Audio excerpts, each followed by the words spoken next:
I often get asked about where I keep my gear and how I keep my gear and where I work on gear and all that.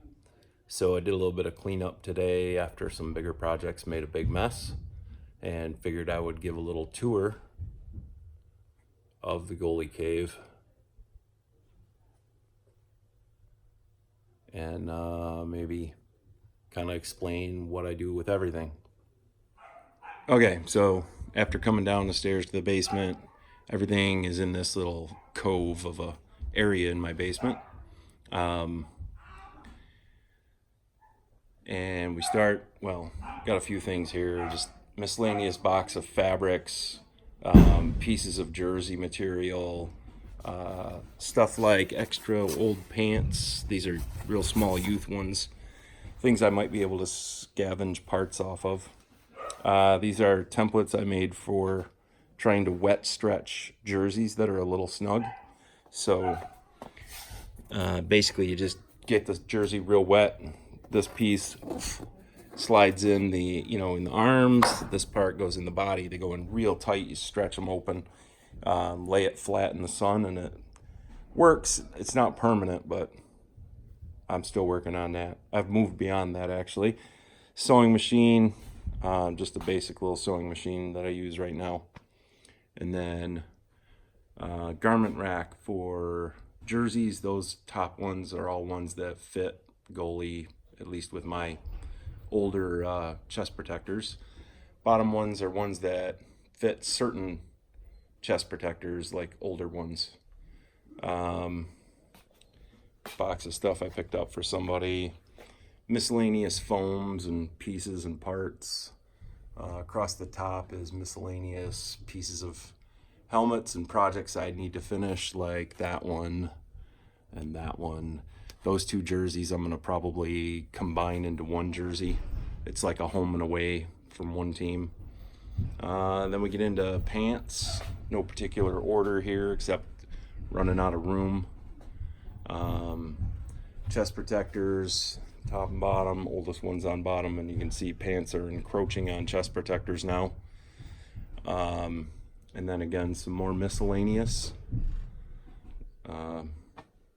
Knee pads, some padded shirts on the bottom. Not really using that space appropriately, I don't think. Then we move into vintage leather. Try to keep that all together. And again, running out of room, so now we have a Reactor 5 catch glove in the vintage leather area. Oh, and apparently we have GM 3000 over here as well. So, and then some vintage masks, display masks. I like to collect the old plastic masks as well. One of these days I'm going to finish a display. I'll show you in a bit here. I made a mannequin head display. I usually have it up there with the Fiber Sport, but I took some pictures the other day and needed it. So then we get blockers, calf guards, and then in between the racks will be, I guess I would call those antique sticks. And then we move into the difficulty with my shelving racks I built. I didn't have this many Reactor 5 sets of pads at the time, and the Reactor 5s are really wide.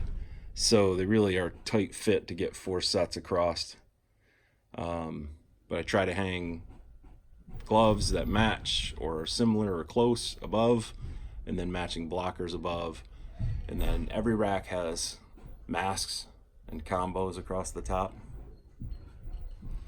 Over here, since we're on this side, is one of my workstations. This is where I do different printing of decals or whatnot, and then I can cut the vinyl cutter. Basically, like all the jerseys I do the logos and designs on all come from that. Extra monitor for when I'm working on stuff that's more complicated. My Mac project right there. Apparently I don't know how to paint a star correctly, so I have to scratch that and start that part over. Miscellaneous tools and supplies, razor blades come in handy. another SK project. Cabinets full of supplies. I have a billion old broken, not all are broken, some are broken, some are good. Bumpers, so if you want to send me your broken bumpers, I appreciate it. And then I store all like my vinyls. Those are heat transfer vinyls. A spare foam for templates, power tool stuff, and so on. I've got more vinyl. This is sewing related stuff, which is also up here because I've been using it a lot. Extra tools, acrylic paints,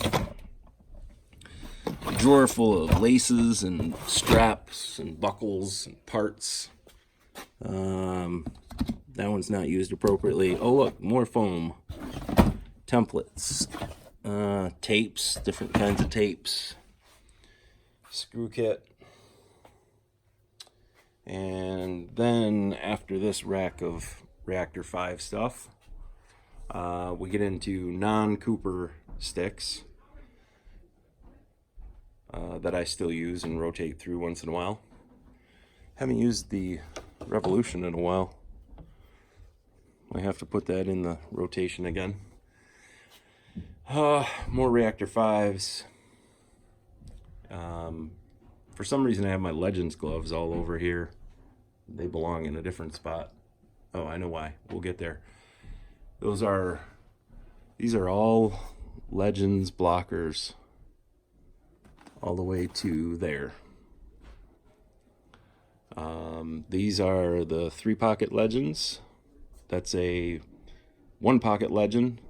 That is a Legend / GM Pro Frankenstein. It's got the GM Pro cuff front and a Legend 1-pocket body. More combos up top. Miscellaneous helmets and danglers and cages that I don't have in use yet. And then more cages. Stuff I'm waiting on helmets for with these, and so on. Oh, and TP danglers are hanging back there. Some goalie art back there.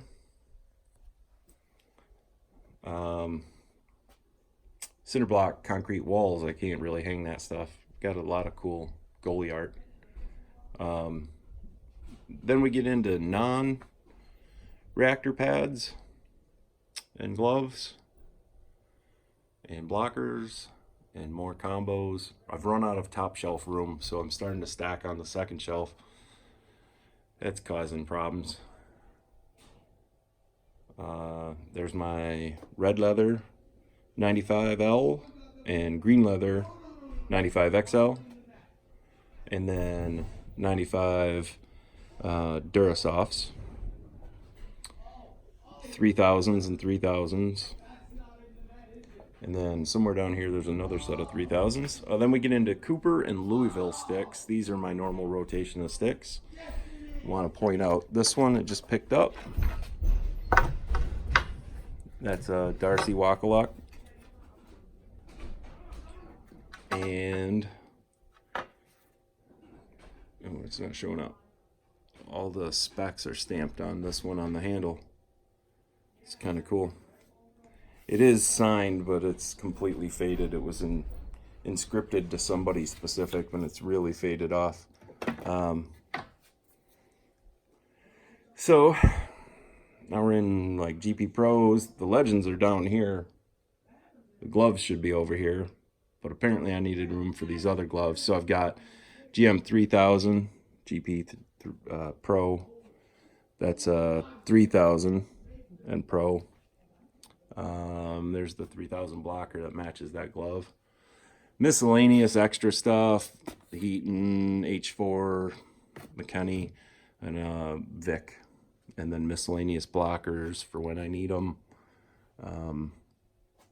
and some youth stuff mixed in for some reason, and more combos.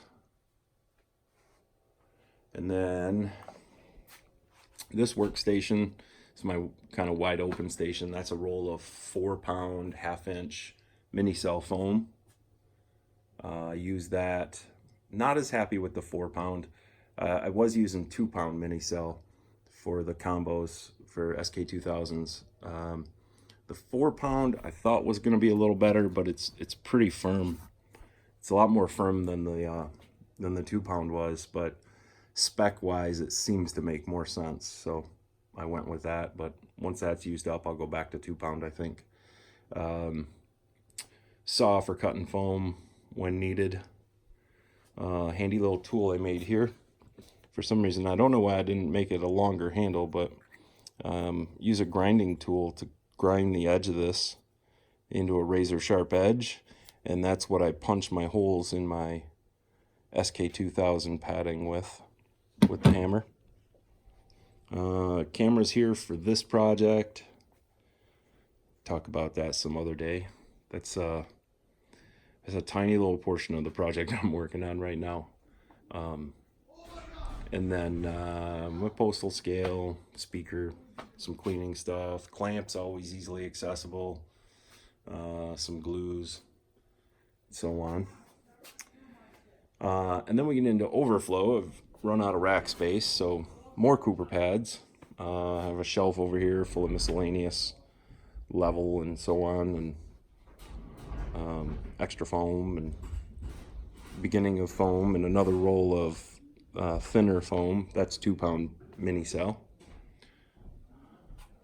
A little bit of decorating. Then we get into this rack. This was kind of built in haste with extra supplies, so it's not the sturdiest thing in the world, but I put my non-Cooper overflow, non-Cooper, non-vintage leather. That overflow goes in here, and then there's actually some behind the curtain. The Vicks back there on the left side are actually street pads. Should finish parting those out, actually. I took clips off them. But then I use this here for all the fancy photos I take of pad sets and, gear kits and so on. Then we move into some more plastic shelving here with a bunch of Badgers, some of which will be for sale soon. The ones that are going to be for sale are ones that are going to need refurb that I don't have the time for. I've refurbed and built out these two. They're currently listed for sale at the time of this video. And this here, even though it looks like a mess, that's my Rick Nickel Viper mask and my Viper jerseys. Didn't have anything better to do with them.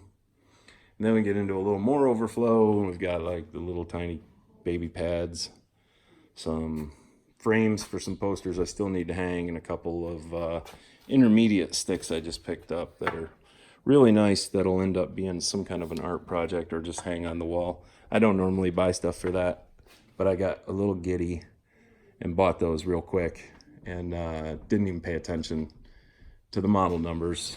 So, but that's cool because they're awesome, and they're in great condition. They'll be good for display. And then over here is where I take pictures of smaller close-up stuff. This is just a paper wrap inside of here for keeping a clean look. And there's my display head. I had planned to build a whole bunch of those for my plastic masks, but now that I don't have any shelving room, I probably won't do that for a while. So there you go. Sorry, it's a long video, about 15 minutes, but that's how I roll around here. And then you end up with this kind of stuff that typically ends up at Play It Again Sports or Goodwill or Salvation Army. Just miscellaneous player skater stuff. Nothing. It's usually youth junk. Nothing important. Cool. So I guess if you got any questions or whatever, post a comment or send me a message or whatever you want to do. Thanks for watching.